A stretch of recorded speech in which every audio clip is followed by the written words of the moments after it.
opinions and views expressed in the following program are those of the speakers and the host, and do not necessarily reflect those of Yoakley Scott Corporation and your sports network. Yeah, I've been closer to Jesus before, so can you help me out? Oh, can you help me out? Am I on my own? Am I on my own? Or can you help me out? Am I on my own? Am I on my own? Or can you help me out? Can you help me out? I've been scared to look in my soul.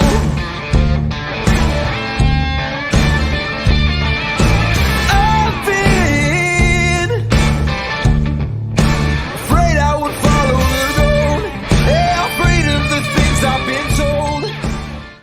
Hello, everybody. Welcome inside a Wednesday episode of Running Point on ysnlive.com. Brought to you, as always, by that Greenwood Chevrolet in Austintown that's above our heads. They go the extra mile for you.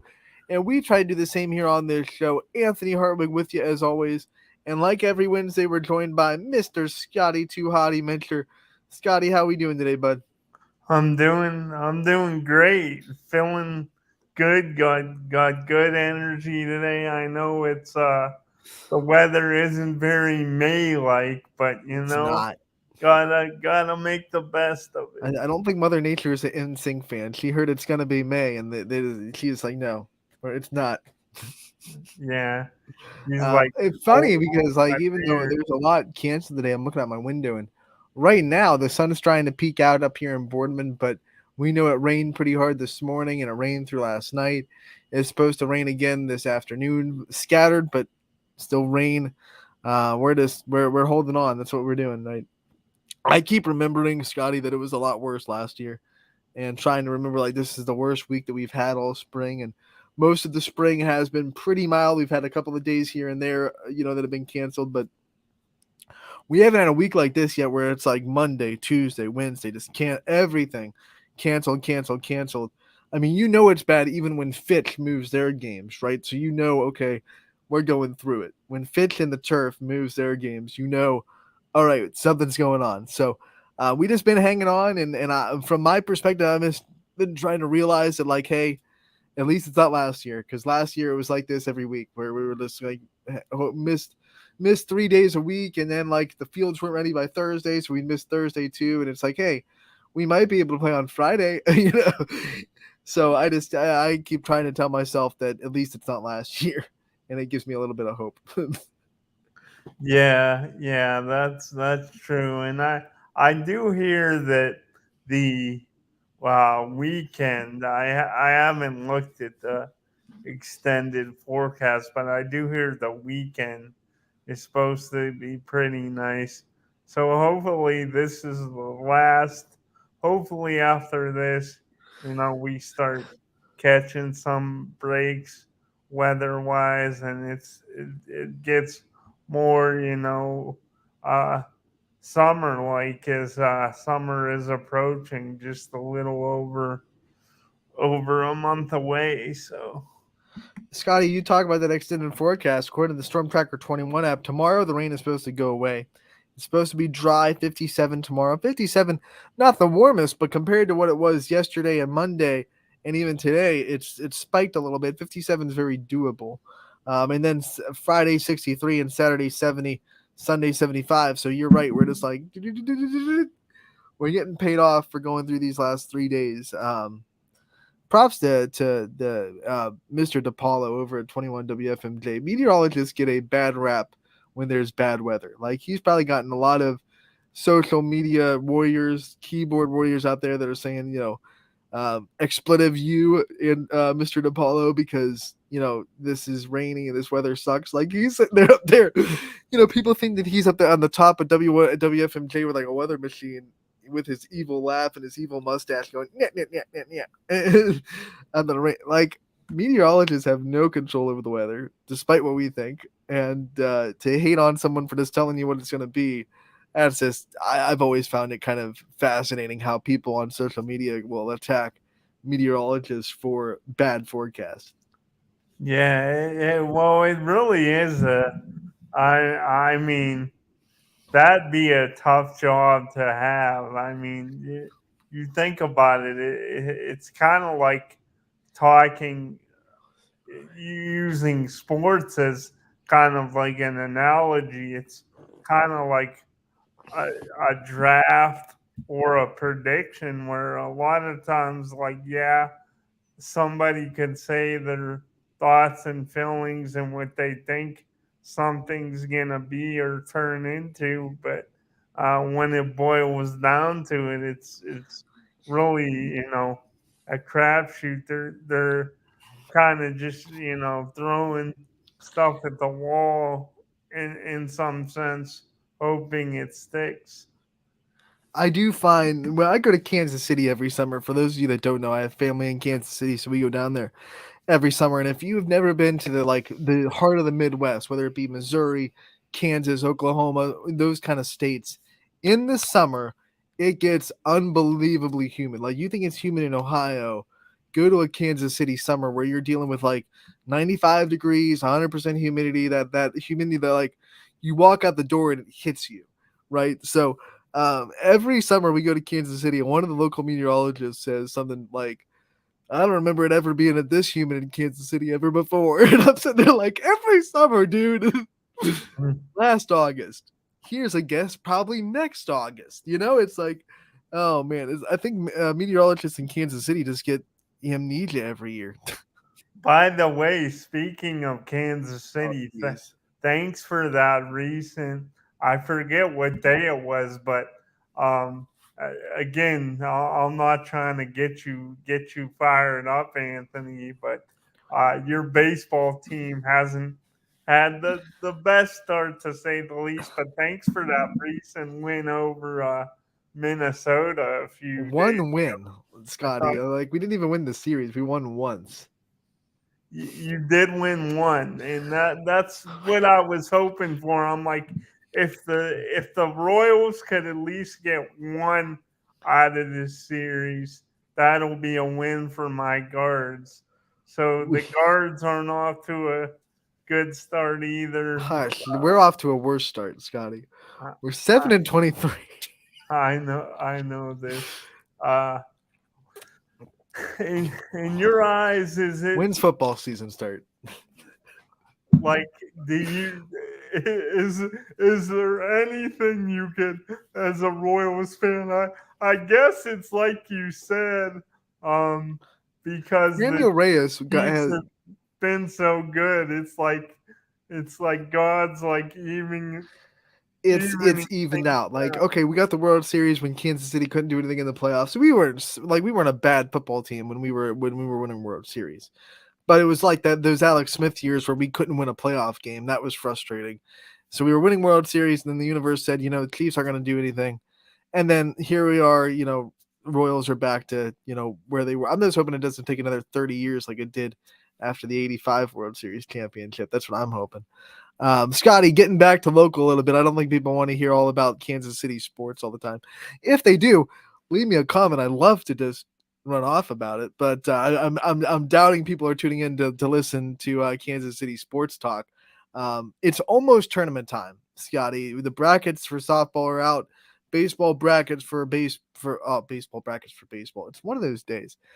Baseball brackets will be out on Sunday. The seeds will be out on Saturday.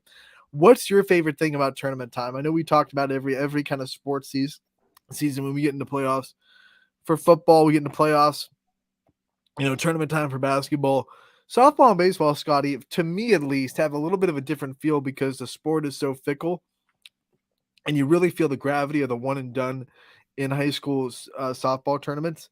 What do you kind of get the feeling like when tournament time gets close and we start to talk about these teams that have a chance to win a district, these teams have a chance to win a regional, these teams have a chance to win state? Uh, I most look forward to I just kind of chuckle at the people that say like some some people will say that baseball and softball is boring. I know we have there's a good friend of mine. I won't say any names on this show, but he absolutely hates baseball. But I just love tournament time based solely on the fact that my favorite thing is uh, it's fickle, like you said, Anthony. There's so many different variables. You've got teams that are more talented than others, but my favorite thing about it is more than in any other sport. I think hardest. It's the hardest to predict. Like if you have a crystal ball and you say, okay, this team's going up against this team and this is my opinion, I think they should be favored. Like you can still do that and you can have a good feeling about a team going in and winning a game and think they're the better team. But in baseball and softball, it's just more of like almost a coin flip because anybody could win any baseball or softball game on its any given day, or like the old baseball saying goes, the momentum is only as good as the next day's starting pitcher. So because there's just so many different things that could happen throughout a game, and every pitch creates a different scenario, and this is where you see the players that get that chance to kind of like showcase themselves a little bit. That this is where you see not only the really good players shine when they get that platform, but a lot of times it's players that maybe aren't as talked about during the season, or didn't have as good as a regular season as somebody else, but they come up with a clutch hit, or they make a clutch catch in the outfield, or strike somebody out. That's what I just love so much about this time of year is there's teams that you look at it on paper stronger than others, and you could make your picks and you think you know what's gonna happen, but it really comes down to the diamond and who's towing the rubber, and then every pitch this time of year there's anxiety because it's do or die. You gotta love it. Every season there are rumblings in the parents and the coaches, and I hear it every season. Like they wish tournament time, especially maybe like the championships or a state at least, were best 2 out of 3 because you don't always see the best team win or whatever it may be. I don't know where you stand about it, but I'm looking at it and I'm like, um, who cares that it's the one game, one and done. I get that there are sometimes when a team that is really, really good that probably deserves and it has the capacity to go to state doesn't because they have that one bad day or the team, just has balls bounced their way, whatever it may be. And then all of a sudden there's a finality, like your season's over and those goals are gone. And they kind of understand that if they had another 2 games, we're better than this team and we can beat this team twice and whatever it may be. Um, I get where that's coming from because this is a sport that is built probably more than any other sport for a series, to decide the best team. But at the same time, Scotty, I don't know where you sit, but I kind of like this idea that it's literally anybody's, especially when we look at Division 3. There are like the top 5 teams in our district, maybe top 4 that would probably win a 3-game series against 6, 7, and 8. But if you're talking one and done, I think there are 8 teams, 7 or 8 teams in Division 3 that have a legitimate chance of having that one good day and going on to win a district. And I think that's a little bit more exciting. Yeah, and how many times do you really see that even on the collegiate level? You definitely don't see it as much in certain sports in the professional ranks where you could make a legit case where there's at least 7 or 8 teams that can win it all. Usually it's at the most you got a power 4 or 5. Sometimes you could throw a 6 team in there, but not 7 or 8. So I mean, as a fan, I mean, being a fan, especially never playing organized sports, just playing, in my backyard when I was a kid, and I told you many times before. Um, about how I definitely told DJ too about how we would play and I would have someone kind of run for me when I couldn't push my chair fast. But anyway, I think that this sport, when you have just that much parity, like what more can you ask for as a fan? Um, to me, being a fan, you want to be entertained. A big part of it is the entertainment. Sometimes people forget about that because they're so invested into it, but sometimes people forget that it's supposed to be fun too at the end of the day, Anthony. And I think, like you said, having all these teams that could really kind of bring the house down and make a name for themselves, having 7 or 8 rather than just 2, 3, or 4. To me, that's what it's all about. I agree. And one of the things that you talk about softball, baseball tournaments and this idea that sometimes you don't get the best teams that you think have a chance to get to the state championship. Something might happen, you don't get there. More than any other, I don't want to say, I'm going to say more than any other sport. I don't want to ruffle other sports feathers, but I know the whole idea of you start 0-0 when you get into tournament time has become kind of a sports cliche. Your regular season goes out the window. You start 0-0. Everything you did before doesn't matter. And of course, that is true in every sport. In football, if you go out and you have a bad day, you'll lose. It doesn't matter that you went 10-0, and the same thing for basketball. But like for softball and baseball, you could be 23-2, go into the tournament, and not, I mean, it's so much easier to have a bad day. You could have a bad day where you're not hitting, or maybe your pitching is just not getting in the right spot. And it doesn't matter how good your season was. You could have an ERA of 0.81, but that doesn't matter either.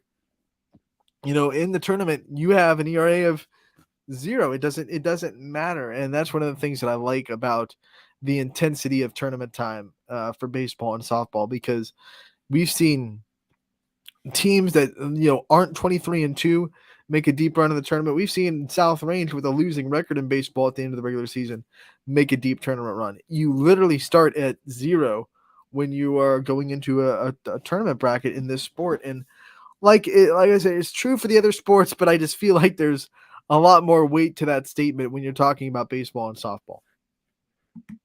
And do you feel like more than any other sport? Again, we might be, overstating this or maybe exaggerating it a little bit, but do you feel like when it comes to baseball and softball, because unlike basketball, if you have one star player, They could totally change the game around when you a game. Or football, you have a great running back or a great quarterback, a dual threat quarterback that could beat you with his arm and with his legs. Uh, those in those sports, they totally change the game around. But I just, to me, what makes baseball and softball special, and again, I just never have gotten the people that say that, like, baseball is boring. To me, the people that say that, and this may be harsh, but to me, they just don't understand the game. Because, as I was saying before, I think every pitch creates a different conversation. But I also think, more than any other sport, and when you talk about baseball and softball, it's the ultimate team game, and it's about, they're gonna have to get it done together as a team. And I think that's, it's imperative in baseball and softball to win and lose as a team, more so than relying on an individual more than any other sport. Do you agree with that? I do, and this is one of the things I love about the sport because um, it is a team game. You need the team effort, but at the same time, there's a little bit of dichotomy because when you're up at the plate, it's just you. It turns into an individual sport. It's you. It's the pitcher. Nothing your teammates can do can help you. They can't come up and swing the bat for you. They can't help you in any way. It is you. It is the pitcher, and it kind of, when you're at the plate, it kind of turns into an individual sport. But then when you look at the big picture of the sport and what it takes to win a game, it comes down to a team. So that's what I like about this sport, because it kind of mixes the best of both worlds. When you talk about the individual sports that we cover a lot, like especially wrestling, I love when wrestlers come on and talk about it's just me and the other guy and nobody else, and there's nothing that anyone really can do can help me, and I have to have the right mindset. Same thing when you're up at the plate. It is you, it is the pitcher, and there's nobody else that can help you out. Pitcher is a little bit different. You have a defense, so you have a little bit of a um, support system behind you. So hey, if he hits the ball, I have guys that can catch it behind me. But for a hitter, it's like it is just me up here. There is no one that can help me. No one's going to swing the bat for me. I have to kind of gear up and do this thing. Win the dang thing. And that's what I love about this sport, because it kind of takes the best of both worlds. It's an individual sport in the small picture, but in the big picture, it's a very team oriented sport. Yeah, so you get that good mix, the perfect balance. I don't get perfect balance too often, so when I get it, I have to love it. Yeah, yeah. You, yeah, I'm the same way. So I know how you're feeling, bud. But Oh man. do you, like, one thing I wanted to ask you, since you brought up this tournament time, are there any uh teams or players, individuals that, I mean, this time of year, I mean, every game means something and has significance. Every team, there's, they have their strong points. They maybe have points where they're vulnerable. But what are some of the things that are most intriguing to you about this year's tournament time that maybe differ a little bit from last season? Things that well, I'll tell you what. I don't want to beat a dead horse with Division 3, but I don't think I've ever seen a region in the that is this packed with very, very good teams. I would be shocked, Scotty. Actually, I can't say that because Wheelersburg is very good. They're not in our region. They're a state favorite. So I wouldn't be shocked if our region doesn't win a state championship. What I can say, I would be extremely shocked if the winner of our region that goes to Firestone Stadium, whether that be one of our teams or not, I think our teams have a really good chance. But the winner of our region in Division Three, I would be dumbfounded if they don't get to a state championship and play a really competitive game. It's Wheelersburg there, so I can't say I'd be shocked if Wheelersburg won another state championship. Wouldn't be shocked if the team that won the other state semifinal did beat Wheelersburg. But man, something about this region in Division Three, this Northeast region.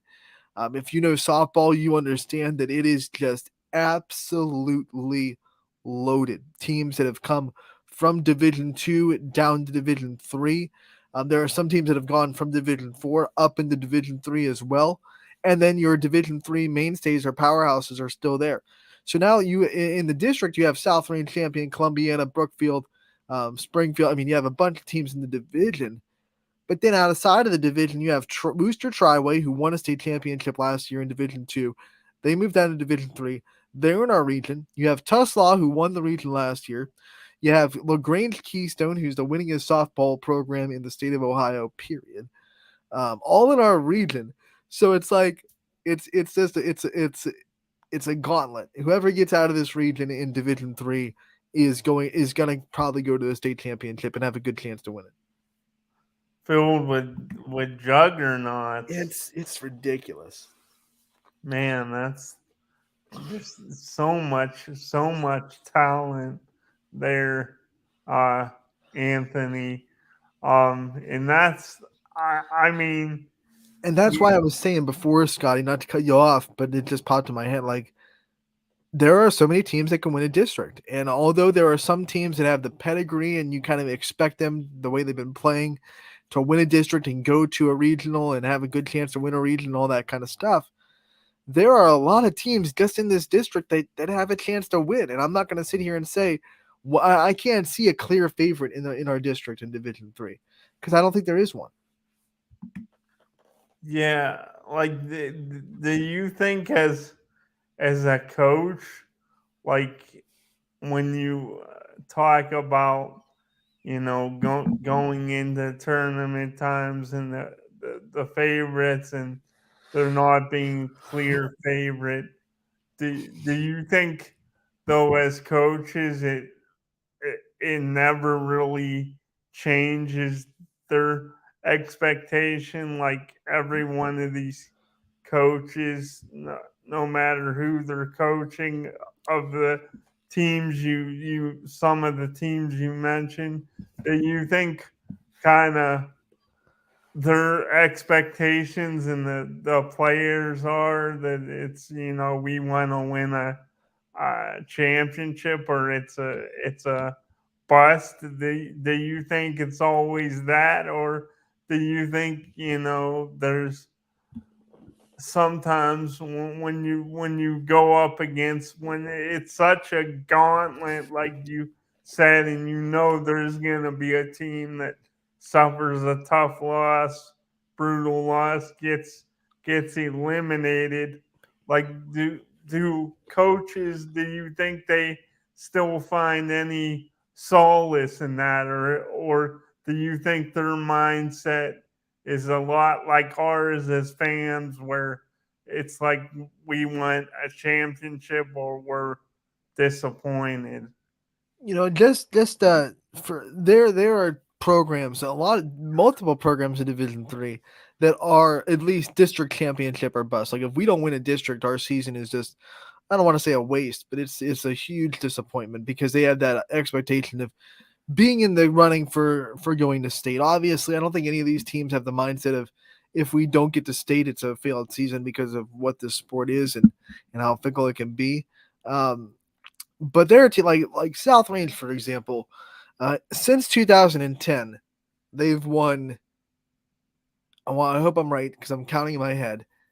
8 district championships. They've been to 8 different, so that's 8 in the last 13 years.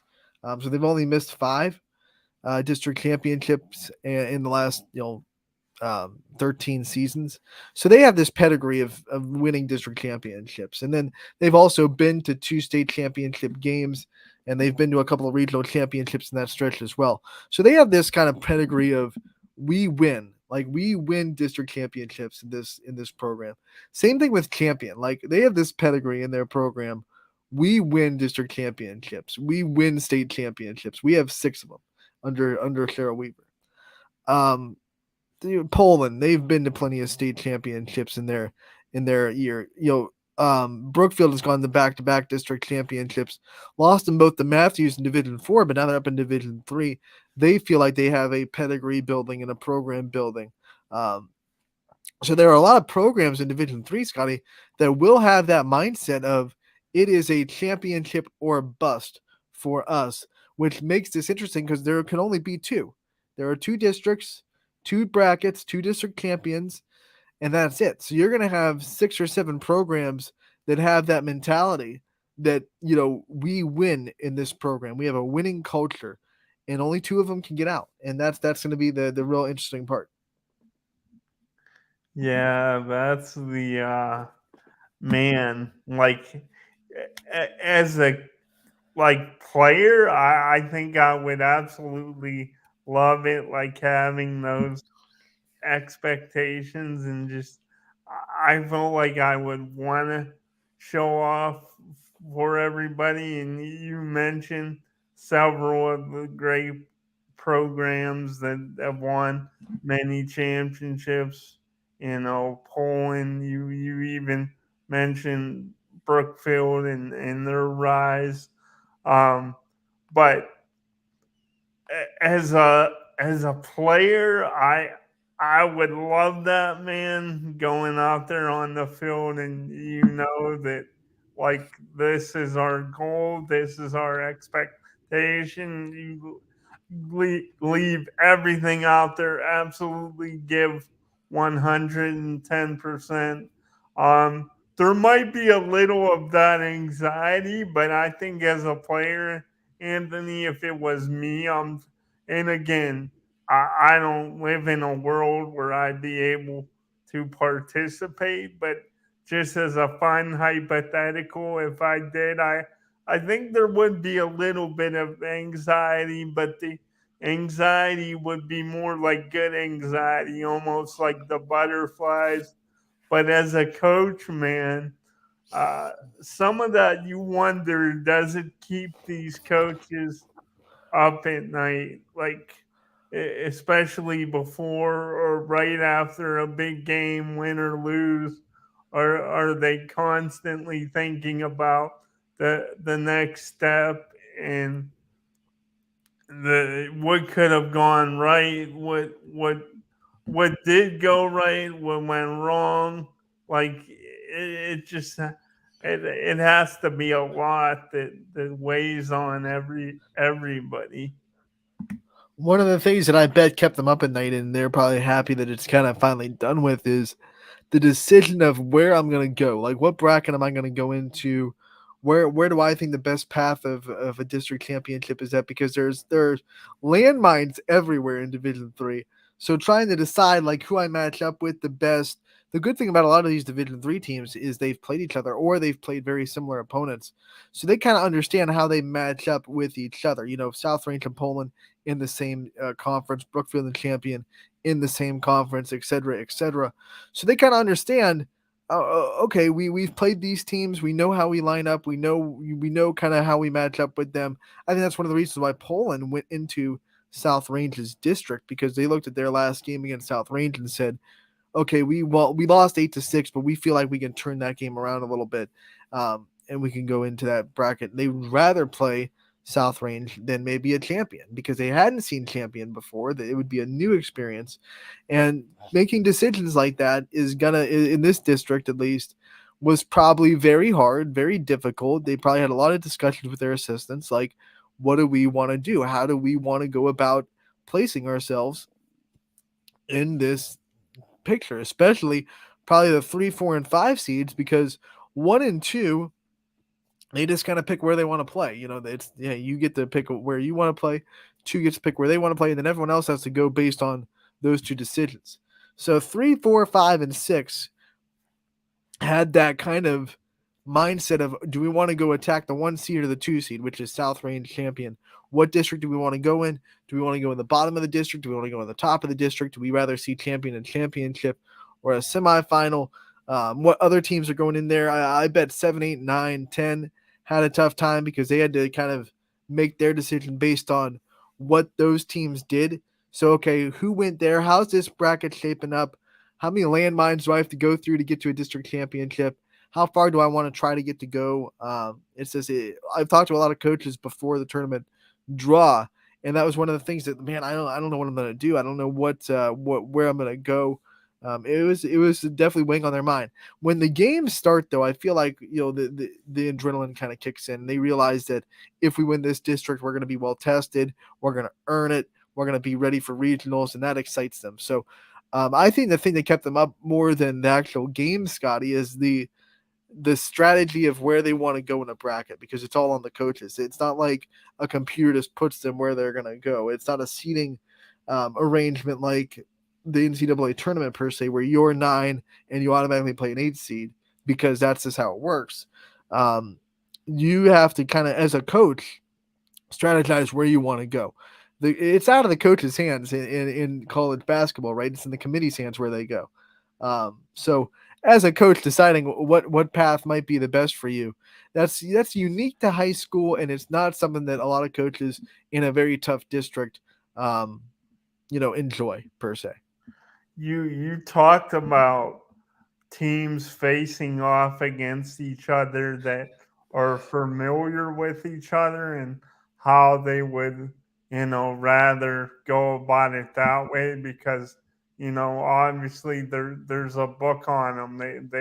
They know where they know where the chinks in the armor are and possible weaknesses they could try to expose as to where they if they played a opponent they haven't really faced, you're just kind of.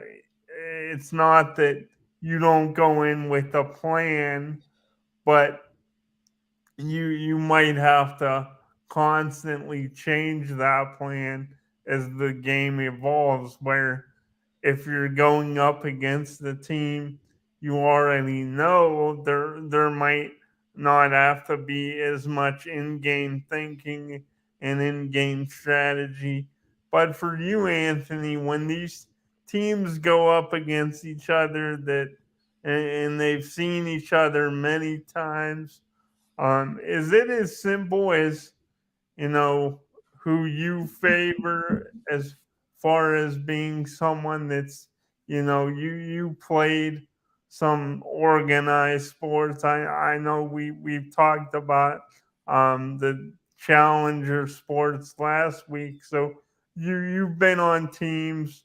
Does it come down to, is it as simple as who's got the best pitcher on that night, or the best lineup, let's say the best hitters, or is it deeper than that to you sometimes?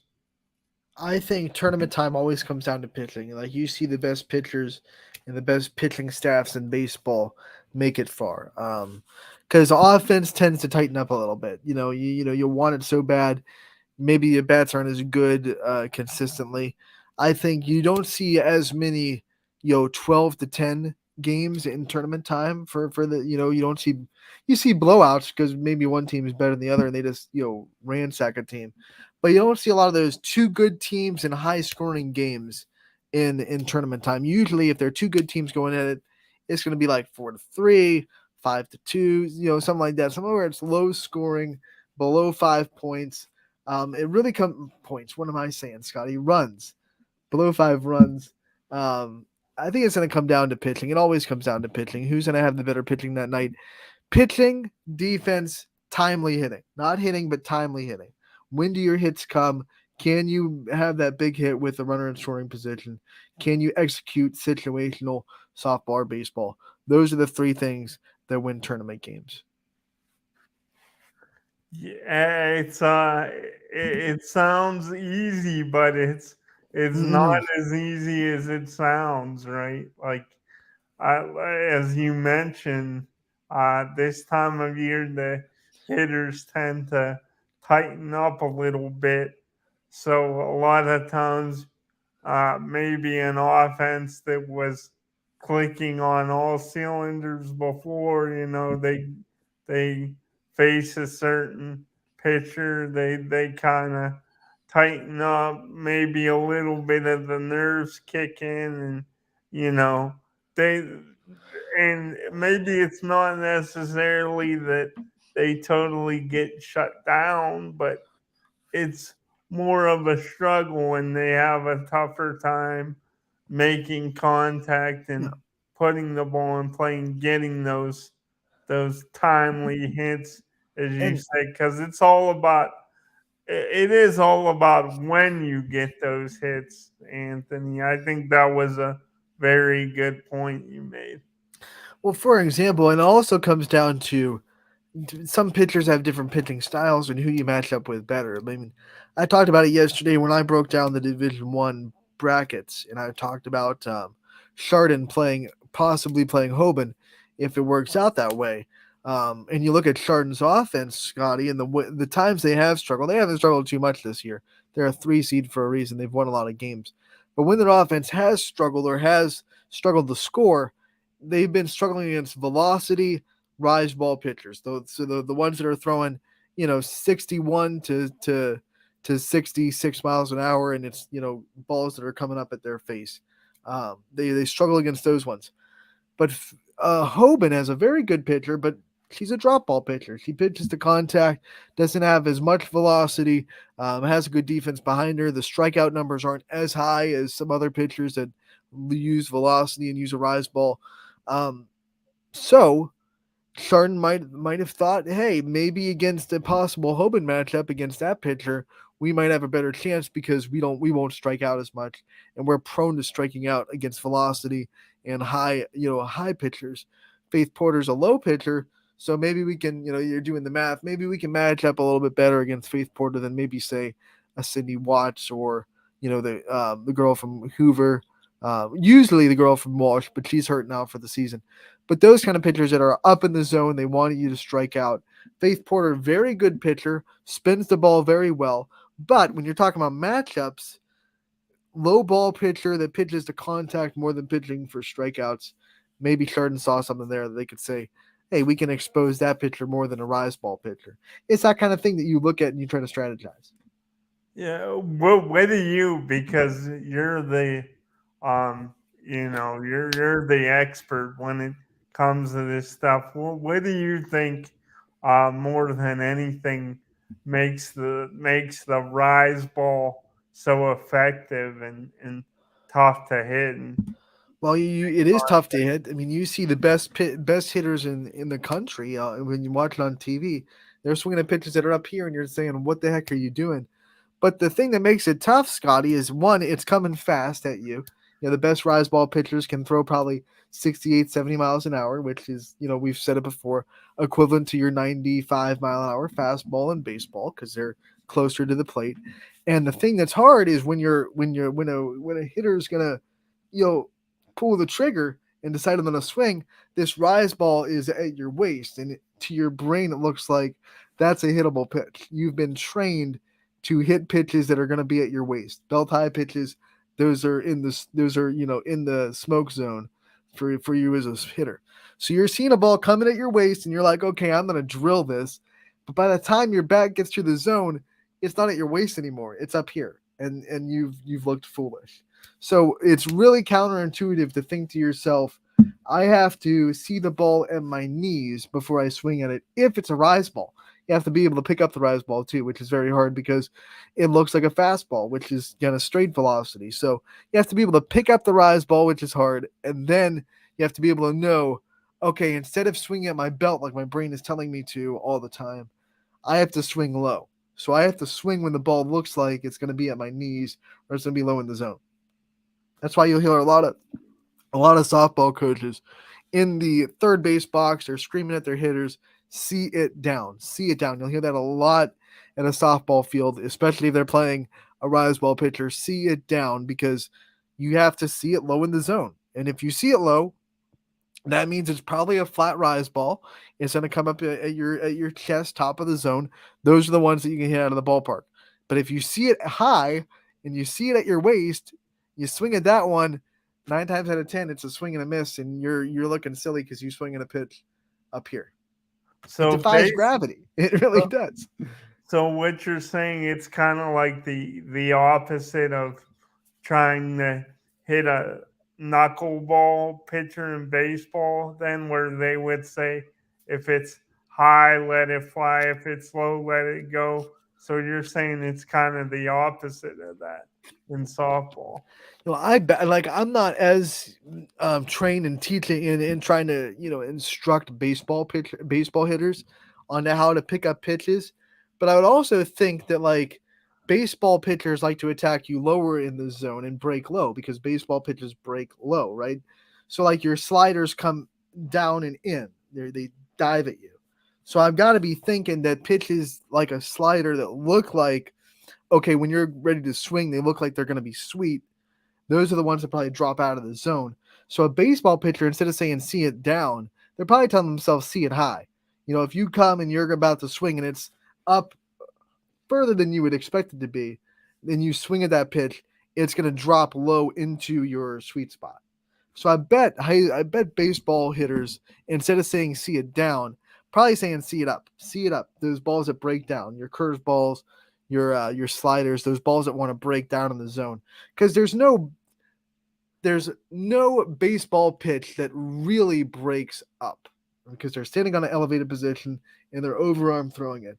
So even your sidewinders, you're almost doing it, but you're still at an elevated spot, so it's still kind of breaking down at you. I don't think there's any baseball pitch that really breaks up like a rise ball does. So you're probably saying to yourself, most of the breaking ball pitches that break are breaking down in the zone. So I imagine for baseball, you're saying see it up instead of see it down. Interesting. That's Interesting. why, like, you see a lot of baseball pitchers go up against softball pitchers, and they don't know what to do because they've never seen a pitch that goes.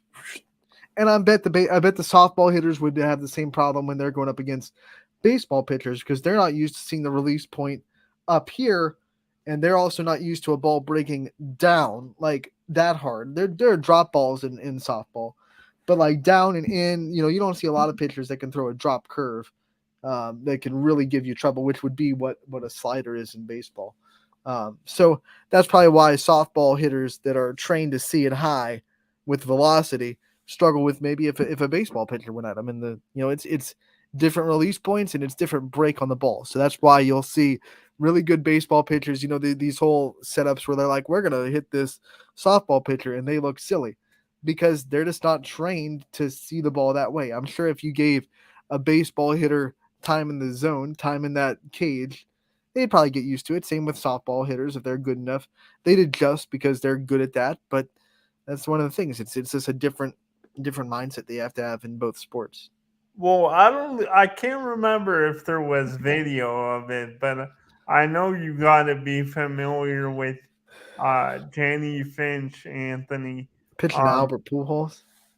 yeah, wasn't there a number of superstars that she kind of made look silly? I remember Albert Pujols. I don't remember any of the other guys that he specifically threw to, but there's been other videos that come up like um, where and that Sports Science had a softball pitcher go up against an MLB hitter. Neither one were big names, so I kind of rolled my eyes because it was like a mid-level softball pitcher that pitched for like Division I softball, but not like your best pitcher you can find in the sport. Same thing for the baseball hitter. It wasn't like obviously he's good because he's a professional baseball hitter, but it wasn't you didn't find the best hitter that you could find in baseball. But you see things like that. Yeah, And but they're it all was over TikTok now, where you see like this high school baseball player is going to. The one that I like is they had the high school pitcher try to pitch softball style to the softball hitter, and then vice versa, and see how that went. Those are always fun. Didn't we recently on the network wasn't there a video of a of a underclassman taking a softball pitcher deep about a month or so ago? You know what I'm talking about, I don't Anthony? I don't remember that. Like Okay. in the area, you mean? Yeah. I thought DJ was talking about it on the one show we did. I might have missed it. I can't remember the player, but anyway, that's yeah, it is very very interesting because yeah, you I guess what it boils down to is it's so much a game that's you know relies on timing, and if the timing's thrown off a little bit, just a little bit, a fraction of a second, Right. you're You're gonna done. see a different result. You're done. And your brain is trained one way, and then if you go up against someone that goes completely different than what your brain is telling you, it's going to take a minute for that hitter to adjust to that. So that's a fun conversation. It's always fun when you see, the two sports go up against each other because there are very similar, but there's also a lot of differences to them as well. So it's always fun when you see the two sports try to kind of go up against each other and have that friendly rivalry, as long as it doesn't get personal and someone saying, "Well, softball sucks," and I can take this. Those are the things that annoy me a little bit. But it's always fun when you see like the softball pitchers try to go up against a good baseball pitcher and vice versa. Yeah, for sure. I Eric, get I agree with you. This horrible weather is just a damper, and we talked about it at the top of the show. We're constantly remembering how bad it was last year and trying to keep that in perspective because Scotty and I and everyone kind of remember last year. This was the week every week. Like, hey, Monday and Tuesday, everyone's gone. Wednesday, everyone's gone. Thursday, we're probably going to see a hodgepodge because I bet there are going to be a lot of fields that aren't ready to go. So I'm guessing tomorrow it's going to be kind of scattered on what games are canceled, what games aren't.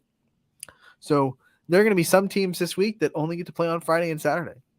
And last year, it was like that every single week of the spring. It was brutal. yeah. So we do.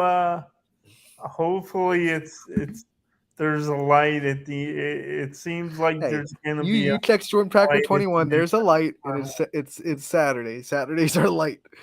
Sunny and 75 on Saturday. We just got to truck towards that, and hopefully we're done with this. Like, I can handle 50s for a little bit, but like I want to be done with low 40s and high 30s. It's spring now. Let's get away with those. Let's end that. Ain't no one yeah. got time for that. There's, Scotty, I do want to kind of give you the chance real quick because we got caught up in the conversation. It's 1:54. Wow, we really got caught up in the conversation. Did you bring anything today that was on your mind that you wanted to talk about before we end the show? Yeah, I did. But before we get out of here, Anthony, there was a couple things, but one in particular that stood out more than the others. There was just a story posted, and he was interviewed. A story on our site about Mason Pawlowski, the offensive lineman that decided he's gonna play at Capital College ball at Capital, and it was a good interview too. Brief 3 or 4 minute interview. If you haven't checked it out, check it out on the website. But I wanted to know for you, Anthony. Um, I just thought this was a fun hypothetical. Let's just live in a fun world because I know mine, but I wanted to pick your brain. Let's just live in a fun world where you were a great high school athlete. You got offers and you could go to certain places. What would be your top five, or maybe just a top three of things that would be most important to you when it came down to choosing a university, a school? Well, one, and what this is what one should always be: do they have the track that I want to go into? Because if they don't, then what are you doing, right? If you're going to go to a school and you're like, well, I guess I'm just going to change my whole career path so I can play this sport at this school. I think that's kind of silly. I think that because obviously there's going to be like the 0.5% of you that make it to professional sports that can literally say sports is my job. Everyone else, you gotta make a career out of your degree. So that'd be number one. Like, do they have what I want to go into my career after high school sports for? Unless it was like a dream college that knocked on my door. Like, say you wanted, like, you spent your whole life wanting to go to Ohio State and they knock on your door. I get that, but then again, I don't think there are too many majors that Ohio State probably doesn't have that you wouldn't be interested in. But other than like that's an extreme situation. So I would look for one, do they have the major, and then after that, I would look at coaches. Does the coaching personality fit with mine? One thing that I really um, give advice people to look for: what's the coaching situation? Have they been there for a while?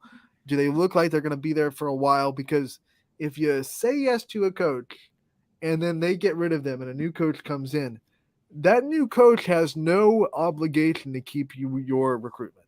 They can just be like, well, I didn't recruit you. You're not what I'm looking for. And then you're out of luck. So really look at the coaching situation. Try to get a scope of that about that, because obviously you don't want to go into a position where the coach is on the hot seat and they might not be there the next year or whatever it may be.